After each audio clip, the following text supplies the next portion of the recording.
Iran Israel యుద్ధంతో middle east లో బాంబుల మోత మోగిపోతోంది. దుబాయ్ ఎయిర్పోర్ట్ టార్గెట్ గా ఇరాన్ దాడులు చేసింది. డ్రోన్ దాడిలో దుబాయ్ ఎయిర్పోర్ట్ ధ్వంసం కావడంతో విమానాల రాకపోకలు నిలిపివేశారు. విమానాశ్రయంలో ఫ్లైట్లను తాత్కాలికంగా నిలిపివేస్తున్నట్లు అధికారులు తెలిపారు.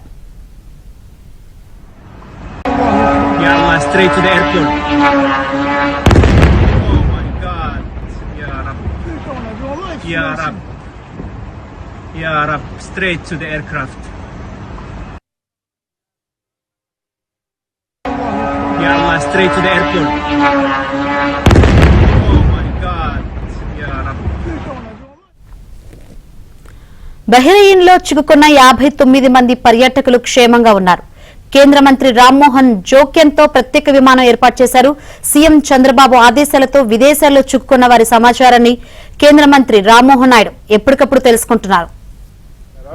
شما آوردی پشت شرکت سایت باز از یاد نظامی داشته درست میکرده. پس چون این آدم هیچ ارزشی برات نداره. بابا دمت گرم درام، دمت گرم واقعا. خوب دست اینا رو کردی. بزن تار ما روشون کن.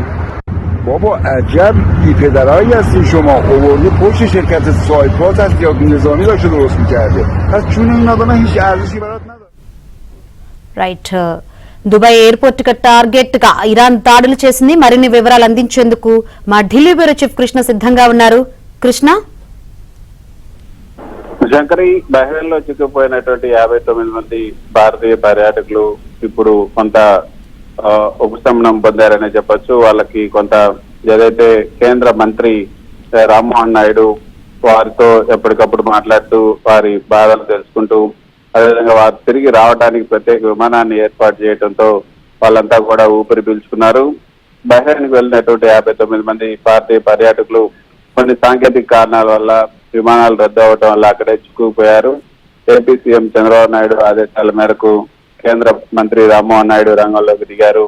వారి క్షేమ సమాచారాన్ని ఎప్పటికప్పుడు ఫోన్ ద్వారా తెలుసుకుంటూ వారికి ధైర్యం చెప్పారు. అంతేకాకుండా గల్ఫ్ ఎయిర్ యాజమాన్యంతో మాట్లాడి ఆ 59 మంది కోసం ప్రత్యేక విమానాన్ని కూడా ఏర్పాటు చేయించారు. రాబోయే 24 గంటల్లో ఈ విమానం భారత్కి బయలుదేరిపోతుంది. ఇప్పటికే దీనికి సంబంధించినటువంటి షెడ్యూల్ కూడా విడుదల చేశారు.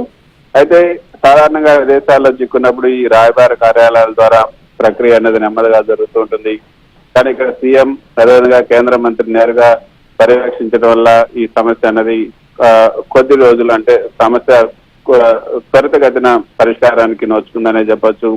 రామ్మోహన్ నాయుడు ఈ పౌర విమానయాన శాఖ మంత్రిగా ఉండటం వల్ల అదేవిధంగా అంతర్జాతీయ విమాన సంస్థలతో గల్ఫ్ ఎయిర్ తో నేరుగా చర్చలు జరిపి ప్రత్యేక విమానాన్ని మంజూరు చేయించగలిగారు.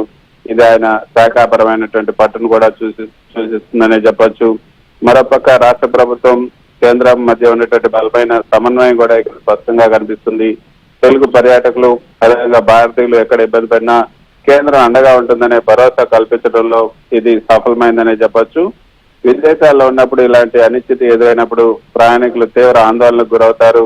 మంత్రి స్వయంగా ఫోన్ చేసి మాట్లాడడం వల్ల వారిలో ఒక మానసిక ధైర్యం అనేది పెరుగుతుంటుంది.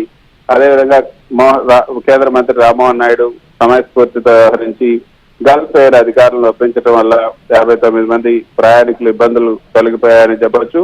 రేపు సాయంత్రం లోపు వీరంతా స్వదేశానికి చేరుకునే అవకాశం ఉంది. Right, thank you Krishna.